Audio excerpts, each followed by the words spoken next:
Bom dia, feliz sábado a todos vocês, sejam muito bem-vindos.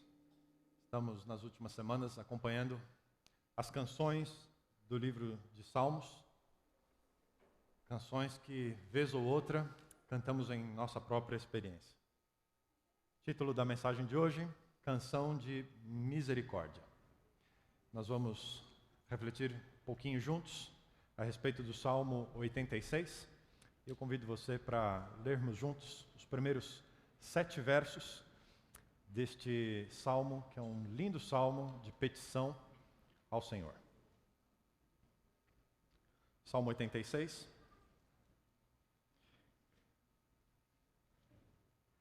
Inclina, ó Senhor, os teus ouvidos e ouve-me, pois sou pobre e necessitado. Guarda minha alma, pois sou fiel a ti. Tu és o meu Deus. Salva o teu servo que em ti confia. Tem misericórdia de mim, ó Senhor, pois a ti clamo o dia todo. Alegra a alma do teu servo, pois a ti, Senhor, eleva a minha alma.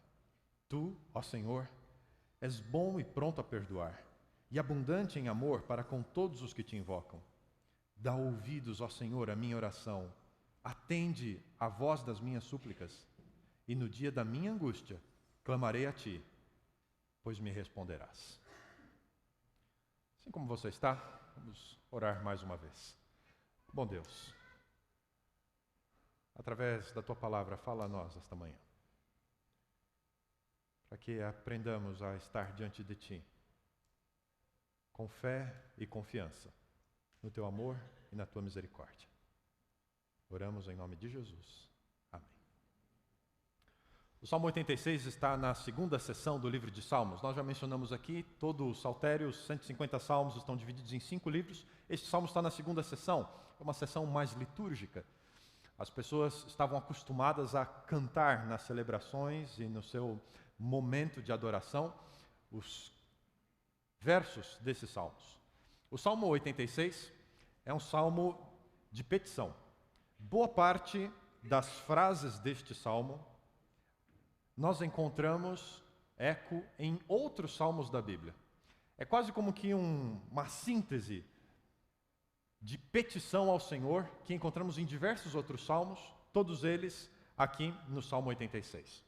Se você observar, apenas nestes primeiros 7 versos, nós encontramos 7 pedidos, 7 petições que o salmista faz ao Senhor.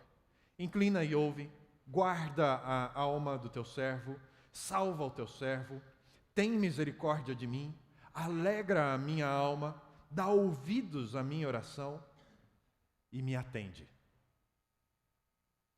A ênfase deste salmo é nesta relação entre as petições e a razão, a justificativa, a explicação pela qual o salmista coloca diante de Deus as suas petições. Para cada um destes pedidos há uma justificativa. Porque sou pobre e necessitado, porque sou fiel a ti, ou piedoso, porque sirvo a ti. Cada uma das petições, uma justificativa, uma razão, uma explicação porque o salmista se sente à vontade de colocar diante de Deus os seus pedidos. E aqui a gente é desafiado a pensar num assunto que é uma dificuldade para muitos cristãos em todos os tempos, e talvez parte de vocês que está aqui hoje pela manhã, ou de vocês que estão nos acompanhando em casa pela nossa transmissão web, tenha problemas na sua vida de oração. Alguns de nós pensam, temos livros escritos sobre isso. Por que Deus ouviria a minha oração? E por que eu deveria orar? Qual a justificativa, a explicação para eu orar? Se afinal de contas Deus sabe todas as coisas, Ele sabe tudo a meu respeito, e sabe o que eu preciso antes mesmo que eu saiba. Portanto, eu nem precisaria pedir a Deus, porque Ele já sabe o que eu preciso. Por que ainda assim eu deveria pedir a Deus? A minha oração muda os propósitos e os desígnios de Deus? Livros têm sido escritos sobre esse assunto. Mas essa ainda permanece uma questão viva na experiência de muitas pessoas. O salmista, a princípio, parece não ter problema com isso. Cada uma das suas petições, ele apresenta as razões pelas quais Deus deveria ouvi-lo e atendê-lo. A expressão principal desse texto, que dá ao título dessa mensagem, Canção de Misericórdia. É a expressão que nós encontramos no verso 2 e no verso 3. No verso 3, Deus é tido como aquele que tem misericórdia. E no verso 2, a melhor tradução para a explicação do guarda minha alma, pois sou fiel a ti, ou piedoso, é uma palavra que é derivada, tem a mesma raiz hebraica de misericordioso. Misericordioso em hebraico, rezem, aquele que é piedoso ou fiel a Deus, hassim. As duas estão ligadas. A misericórdia de Deus é a razão principal pela qual podemos orar ao Senhor. O problema é que a gente tem um fenômeno na língua portuguesa, todas as línguas, afinal de contas, que é o desgaste do significado das palavras. A gente tem um problema com a palavra misericórdia, né? Até para a etimologia é um desafio. Alguns autores colocam que vem de duas palavras latinas. Miser, pobre, miserável. Cordis, que vem de coração, cor. Seria mais ou menos como o coração que se comove com a pobreza, ou um coração empobrecido pelo sofrimento, ou coração de pobre, aquele que sabe se colocar no lugar do outro. Santo Agostinho colocava 3 palavras latinas, miser, cor, e acrescentava o verbo dare. Numa tradução livre, misericórdia, para Agostinho, ficaria dar o coração àqueles que são vítimas da miséria. Seja como for, temos dificuldade com essa palavra. A usamos em diversos momentos da vida. Por exemplo, quando você ouve sobre uma tragédia, uma situação difícil e triste, é muito comum a exclamação, misericórdia! Principalmente se for pentecostal, né? É a reação, o nome da emoção ao sofrimento, à angústia. Mas pode ser também o grito por compaixão, misericórdia, tem misericórdia de mim, né? Você lembra daquela brincadeira de criança? Pede água? Eu detestava quando meu primo me obrigava a pedir água. Normalmente era quando meu braço estava a ponto de quebrar. Pede água, pede misericórdia. Mas a gente usa em outros contextos também. Por exemplo, a gente diz daquele que concede misericórdia, é uma expressão ligada a quem perdoa, a pessoa que perdoa o outro, por puro ato de bondade. Não há aí nessa relação de perdão mérito do outro em ser perdoado. É de graça, é sem razão, é simplesmente porque aquele que está oferecendo perdão quer perdoar. É aquele que concede misericórdia. Nós falamos sobre pessoas que carregam a bandeira da misericórdia. É gente que tem por missão no mundo espalhar compaixão. Gente que parece que veio para esse planeta, nasceu aqui apenas para mostrar para a gente o que é ser compassivo. Tipo uma Madre Teresa de Calcutá. E há a expressão golpe de misericórdia. Eu achei interessante essa expressão. Misericórdia era o nome do punhal que os cavaleiros usavam, escondido na manga, e quando o adversário estava já batido, derrotado, próximo da morte, era com esse punhal que era desferido o golpe de misericórdia. Salvo se aquele que está à beira da morte clamasse por misericórdia. Que contrassenso, não é? Mas a expressão ela vai perdendo a força. Deus é misericordioso. O que significa isso na prática?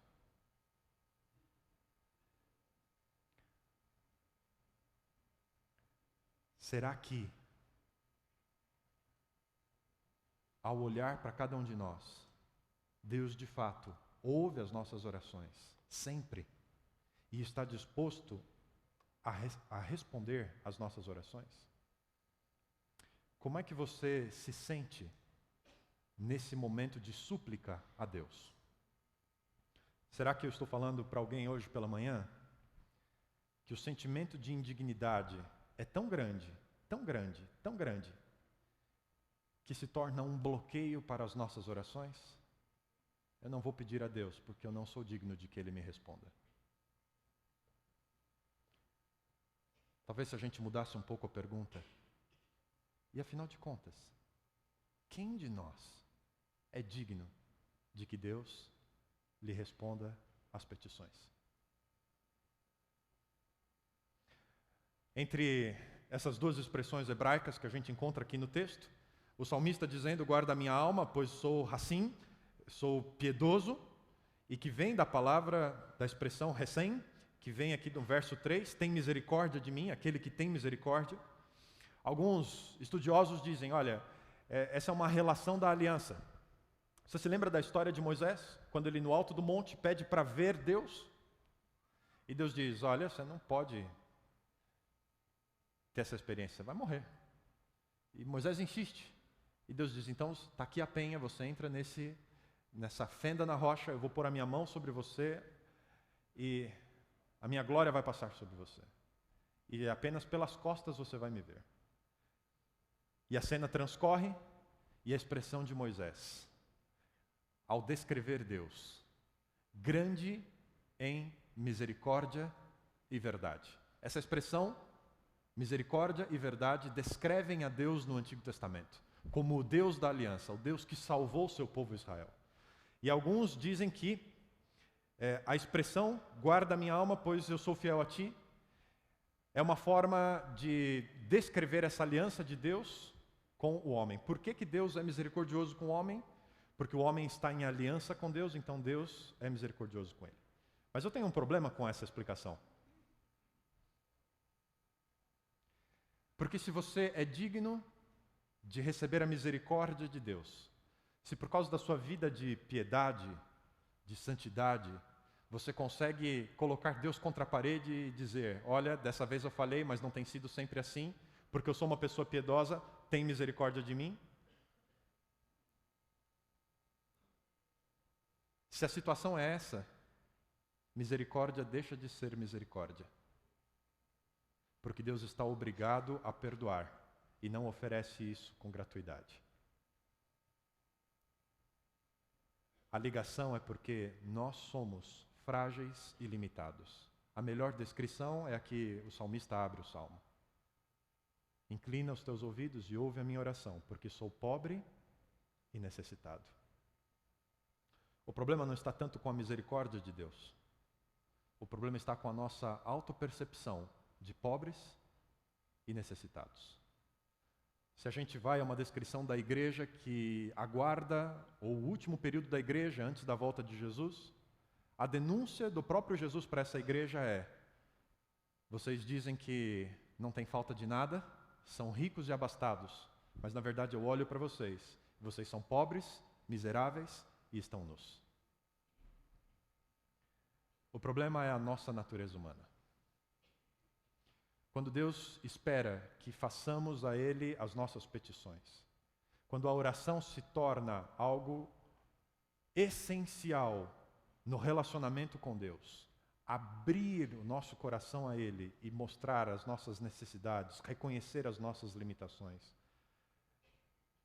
o propósito dessa oração, o propósito da petição, da súplica, de lutar com Deus em oração, tem a ver com a natureza humana que Deus precisa trabalhar. Se pararmos para pensar um pouco sobre isso, quem de nós não sofre com limitações? Quem de nós não é frágil ou não experimenta a fragilidade humana? Todos nós somos limitados.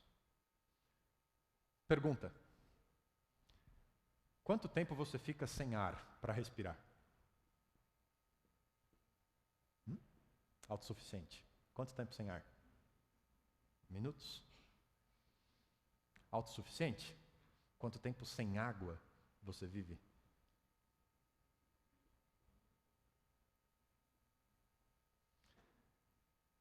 Quanto tempo sem comida você consegue ficar? Eu inverti a ordem. Tecnicamente, você fica mais tempo sem comer do que sem respirar. Mas posso fazer uma pergunta para você? Você já experimentou fazer jejum? 24 horas sem alimento para se dedicar à comunhão com Deus. Já fez jejum? Se você já fez jejum, você sabe que pela primeira vez Ainda não passaram as 24 horas, foram só 12. E você já começa a sentir toda a sua limitação. Eu não valho mais do que um prato de arroz e feijão. Por favor, me dá alguma coisa. Nós somos extremamente limitados, frágeis. Por mais bem planejada que seja a sua vida e o seu estilo de vida, regrado, cuidadoso, quem de nós pode impedir que células cancerígenas multipliquem-se em nosso corpo? Quem de nós? Somos extremamente frágeis e limitados. O problema é que a figura do frágil e limitado não combina com a cultura dos nossos dias, em que as pessoas precisam buscar independência, precisam ser autossuficientes, fortes, vencer todas as batalhas da vida. Mas quem vence todas as batalhas da vida? O problema crucial do Salmo, da canção de misericórdia, é o reconhecimento de quem nós somos. E Jesus começa no seu ministério ao ter que revelar quem é Deus, esse Pai amoroso, cheio de misericórdia. Ele precisa confrontar a natureza de Deus com a natureza humana, para quebrar essa nossa percepção do que é dependência e de independência. O Evangelho de Mateus, no capítulo 7, a partir do verso 7, Jesus tenta explicar à sua audiência a respeito dessa relação de dependência, dessa necessidade que nós temos de alguém que é mais forte, maior do que nós somos. Mateus capítulo 7, a partir do verso 7, das palavras do próprio Jesus. Pedi e dar-se-vos-á. Buscai e encontrareis. Batei e abrir-se-vos-á. Pois aquele que pede recebe, o que busca encontra, e ao que bate, se abre. O confronto de Jesus entre a natureza humana e a natureza divina. Qual dentre vós é o homem que, pedindo-lhe pão, o filho, lhe dará uma pedra? Ou então, pedindo-lhe peixe, lhe dará uma cobra? O mesmo relato, agora de Lucas, no capítulo 11, sobre esse trecho, Lucas ainda acrescenta: e quem é o pai que o filho lhe pedindo um ovo, lhe dará um escorpião? Acho que ele não estava pensando nos chineses aqui, não é? O ponto de Jesus, ora, se vocês sendo maus, sabem dar coisas aos vossos filhos, quanto mais o vosso Pai, que está nos céus, dará boas coisas aos que lhe pedirem. Portanto, tudo o que vós quereis que os homens vos façam, fazei vós também a eles, pois esta é a lei e os profetas. No relato de Lucas, ainda Jesus abre essa reflexão com aquele vizinho inconveniente que recebe visitas em casa e vai acordar o vizinho pedindo pão emprestado para atender às suas visitas. E Jesus diz: olha, só pelo incômodo o vizinho vai atender você. Para você deixá-lo em paz e continuar dormindo bem à noite, ele vai se livrar de você e vai te atender. Se vocês, seres humanos, reagem assim, não tenha vergonha de pedir a ajuda de Deus, porque Deus tem esse sentimento de pai com a gente. Agora, se coloca no lugar de Deus. A quantidade de filhos que querem a independência do pai. Pai, me dá a chave da casa. Eu quero entrar e sair a hora que eu quiser. Eu quero ir na despensa e eu pegar as quantidades que eu quiser, quando eu quiser, para a finalidade que eu desejar. Mas não quero ter que dar satisfação por isso. Quero as bênçãos na minha vida, à minha disposição. Mas não quero ter que me humilhar diante de ti para pedir as tuas bênçãos.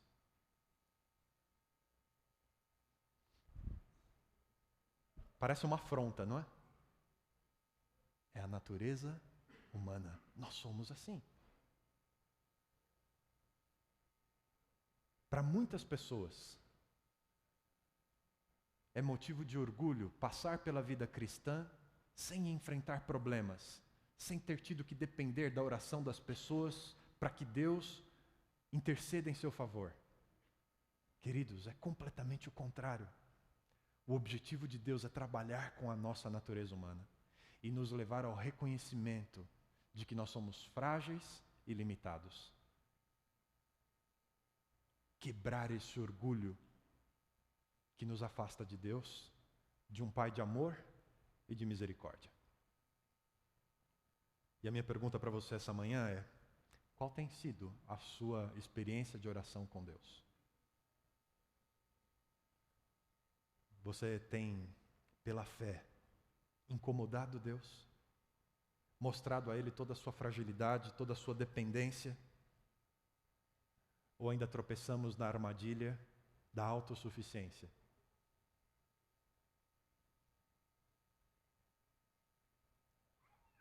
Deixa eu descrever a sua experiência espiritual. Quando você tem um problema, você esgota todas as possibilidades de solução desse problema antes de buscar o auxílio de Deus. É você esse? Só quando você chega no fim dos seus esforços e se dá de conta com aquela placa no caminho, estrada sem saída, é que você reconhece que você não tem solução para os seus problemas e agora sim eu vou incomodar Deus, porque eu fiz a minha parte. Me esforcei até o meu limite, não tenho mais o que fazer e agora então eu vou pedir ajuda de Deus. Descrevi você? Descrevi a mim. Porque todos nós lutamos com a nossa autossuficiência e busca por independência. E o convite desse salmo, a reflexão que Davi faz, é termos consciência de quem nós somos e não ter vergonha disso. E reconhecer quem nós somos diante de Deus para buscar dele a ação, a solução, a presença dele na nossa vida, nos dando conselhos e nos dando libertação, sempre que for necessário. É um exercício de dependência de Deus, dia após dia da nossa vida. O outro lado dessa relação, pedimos porque somos limitados. E Deus atende porque Ele é misericordioso. Porque Deus está conosco, está ao nosso lado. Nunca nos abandona. Ele é como um pai que acompanha o seu filho passo a passo. Não importa a distância, não importa a situação, Deus está sempre junto de nós. A palavra misericórdia para Deus é de difícil tradução. É como no Novo Testamento a palavra grega ágape. A gente vai lá e sintetiza tudo, né? E a gente traduz como? Amor. Né?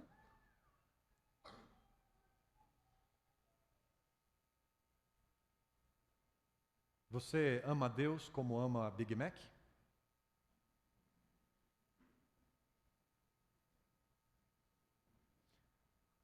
Amor da parte de Deus, como recém, misericórdia, parece que não fazem muito sentido hoje.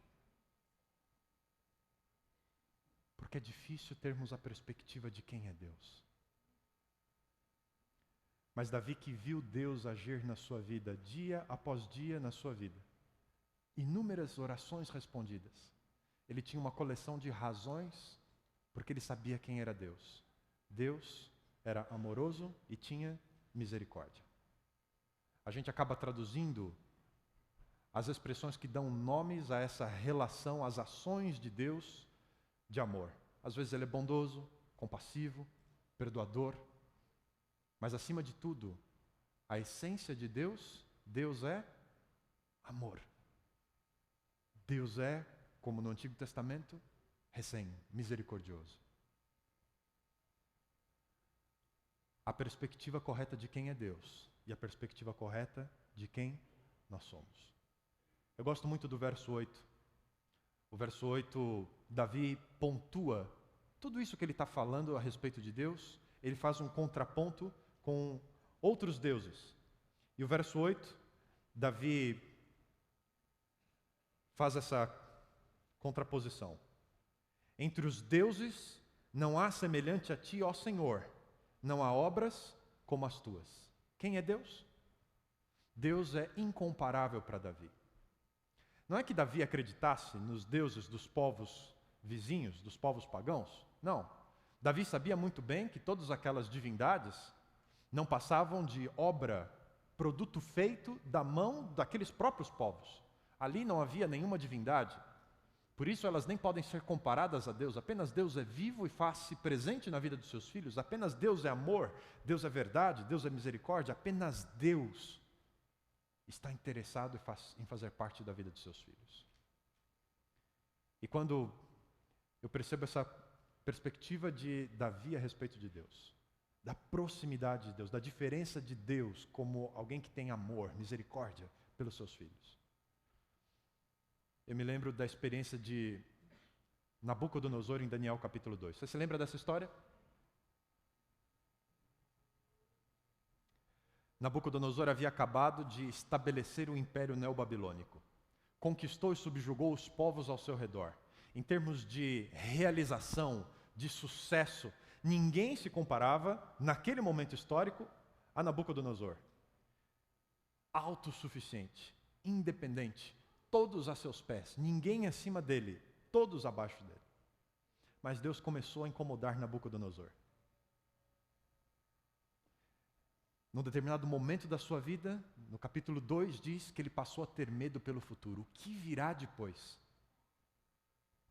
E o fantasma das limitações e da fraqueza humana começaram a assombrar a vida do rei, que ele já não dormia direito à noite. E no capítulo 2, finalmente Deus concede um sonho ao rei Nabucodonosor. Quer saber do futuro? Você que tem o mundo aos seus pés, eu vou falar a respeito do futuro para você. E o sonho foi tão tenso, que a Bíblia diz, no capítulo 2, que o rei Nabucodonosor acordou apavorado e começou a tocar o terror na corte de Babilônia. Chamou um por um dos sábios, dos magos, todas as pessoas que serviam na corte, e eles, no meio da noite, de madrugada, foram colocados na presença do rei. Astrólogos, feiticeiros, magos, encantadores, toda sorte de conselheiros da corte foram trazidos até o rei. Essas pessoas dominavam a arte da consulta aos deuses, através de diversos instrumentos. E havia ali solução que o homem manipulava para todos os seus problemas. O homem havia aprendido a controlar as divindades. Alguns deles olhavam as estrelas e brincavam de ligue o ponto. Faziam os desenhinhos e olhavam aquela figura no céu e diziam, essa aqui é a divindade tal, então ela vai responder esse problema dessa forma. Já brincou de misturar água e óleo? Alguns desses encantadores faziam isso. Pegavam um potinho, colocava óleo no fundo, jogava água. A água misturava todo o óleo, só que óleo e água não se misturam. Então a água começava a descer, o óleo a subir. E nesse movimento o óleo desenhava-se por cima da superfície da água e os formatos que apareciam ali era a resposta dos deuses às perguntas e aos questionamentos. E assim o homem tinha poder sobre os deuses. Tinha todo o poder em suas mãos. E quando esse grupo de homens foi colocado diante do rei, esse rei que estava agora apavorado, diz para eles, eu tive um sonho, o verso 3, um sonho que perturba o meu espírito e eu quero saber o que significa. Ele era o rei, o imperador, e a resposta dos homens foi, fácil, conta o sonho que a gente te diz o que significa. Cada vez que o meu avô tinha um sonho, era um número diferente que ele jogava no bicho. Eu sei que é contravenção, mas ele já tem quase 90 anos, ninguém vai prendê-lo por isso. Conta o sonho que eu digo o que significa. Ele fala, dessa vez é de verdade, dessa vez eu quero saber. Eu nem lembro direito esse sonho, mas eu quero saber se vocês podem dizer o que eu sonhei, porque se vocês podem dizer o que eu sonhei, eu vou saber que o que vocês estão dizendo que significa o sonho é real. Conta para mim o sonho e o que significa. Gente, a verdade é que essa história foi, voltou, eles tentaram de um lado, tentaram de outro, e aí perceberam que o negócio não era assim bonzinho do jeito que eu estou falando. O rei olhou sério para eles e falou o seguinte, se vocês não me fizerem saber o sonho, vocês vão ser despedaçados, e as casas de vocês vão ser completamente destruídas. E agora eles estavam no mato sem cachorro. Na posição de Deus, de ter que dar auxílio para alguém numa situação limite, eles são obrigados a declarar o verso 10 e o verso 11. Responderam os astrólogos na presença do rei. Rei, Não há ninguém. Ninguém sobre a terra que possa declarar a palavra ao rei. Pois nenhum rei há, senhor ou dominador, que requeira coisa semelhante de algum mago, encantador ou astrólogo. Saber o que o rei sonhou? Nos pensamentos da tua cama? Impossível, nunca se ouviu falar isso da história. Nenhum homem conhece suficientemente outro homem para dizer isso. Verso 11. Porquanto a coisa que o rei requer é difícil, e ninguém há que possa declarar diante do rei, senão os deuses. Mas a morada deles não é com os homens. Queridos, aqui está a tragédia do ser humano. Porque a nossa fonte de poder, os deuses modernos do ser humano, as fórmulas de sucesso e de solução para os problemas que a gente tem na nossa sociedade, coisas que estão concretas ao alcance das nossas mãos, mas no momento mais desafiador, quando nos deparamos com as nossas limitações e deficiências, essas coisas que estão ao alcance das nossas mãos, estão longe demais do nosso coração para trazer paz, para trazer esperança.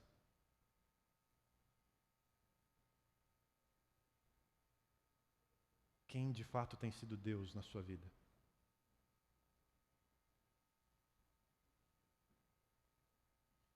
A quem você recorre quando enfrenta problemas? Onde você busca solução? A Bíblia só reconhece um Deus, que é amor, que é misericórdia, que sabe se compadecer dos seus filhos, que ouve toda e qualquer oração. Ele já sabe sim o que você está vivendo. Ele sabe os problemas que ainda virão na sua experiência. E Ele tem um plano para você. Ele tem sonhos para a sua vida. Mas Ele diz assim: filho, eu não vou forçar você. Se você acha que pode se virar sem mim, eu respeito isso. Mas saiba que quando as coisas saírem do seu controle, quando a vida te mostrar o quão dura ela é, não tenha vergonha de dar um passo atrás, de se voltar para mim e aprender, experiência após experiência, que quando você cai nas mãos de Deus, é o melhor lugar para você estar. Porque eu sei cuidar de você. Porque eu tenho misericórdia. O meu coração está com o seu coração quando ele sofre. Eu sofro com você, porque eu te amo. Você não gostaria de dizer hoje: Deus, me ensina na escola da petição, da fé, da confiança. O Senhor é digno de receber as nossas orações, os nossos pedidos, porque o Senhor sempre nos ouve e o Senhor sempre responde às nossas orações. Nada que seja bom, o Pai do céu vai negar aos seus filhos, porque Ele é perfeito em amor. Essa manhã eu queria convidar você a dar um passo atrás. Eu não sei em que caminhos você tem estado, em que a sua natureza te leva a fugir da dependência de Deus. Hoje é dia de voltar e dizer: Senhor, eu não quero continuar nessa estrada. Eu não quero esperar até chegar diante da placa sem saída. Eu quero pedir que o Senhor guie a minha vida agora. E que a tua mão de proteção esteja na minha vida, porque a minha vida é frágil demais. Eu quero convidar você para cantarmos juntos esta canção, canção da vida. A canção que pede que Deus realize na nossa vida os planos e sonhos dEle. E eu posso dizer para você, é o melhor caminho esse. Caminho da dependência de Deus. Permita-se andar por essa estrada e Deus vai fazer grandes coisas na sua vida. Você canta comigo?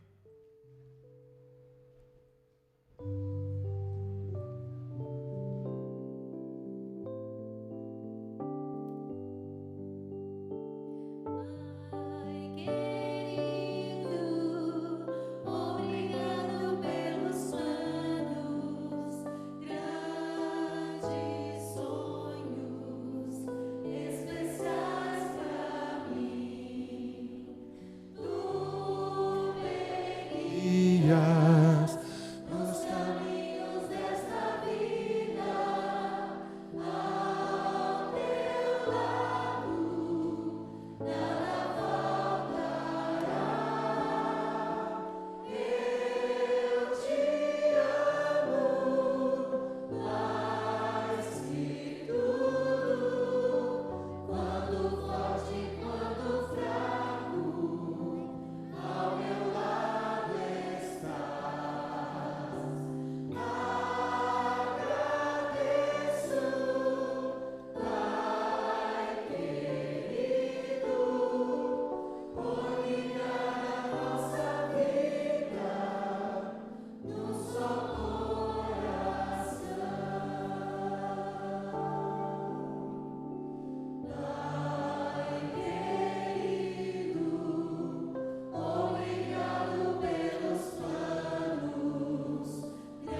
algumas vezes na vida, nós vamos ter que cantar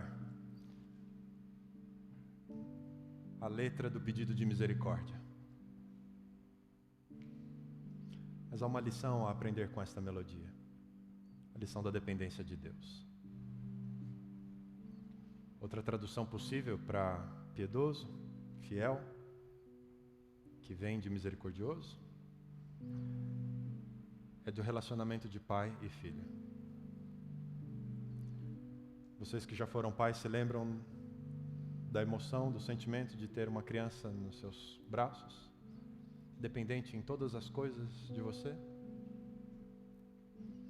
É um privilégio muito grande. Deus sente esse privilégio. Poder tomar conta de nós. Não roube dele essa alegria. Aprenda dia após dia subjugar o eu, deixar de lado a vergonha e se colocar diante de Deus, pedindo a Ele: tem misericórdia de mim, e Ele vai ser o seu Deus. Bom Deus, louvamos o Teu nome, porque o Senhor sempre ouve as nossas orações. E a razão principal para colocarmos as nossas petições diante de Ti é a escola do reconhecimento das nossas limitações. Podemos aprender através da oração, ou podemos aprender através das perdas e tragédias pessoais. Ensina-nos a escolher a oração, o caminho do reconhecimento. E em todos os momentos, bons e ruins, teremos sempre claro diante de nós que Tu és um Deus de amor e de misericórdia. Ouve a nossa oração. Guia-nos na nossa caminhada. É o nosso pedido, em nome de Jesus. Amém. Deus abençoe bastante você. Que essa seja uma semana de muito crescimento na sua vida com Deus. À tarde, nos vemos novamente. E aqueles que vão permanecer para a nossa reunião administrativa, por favor, aqui à frente.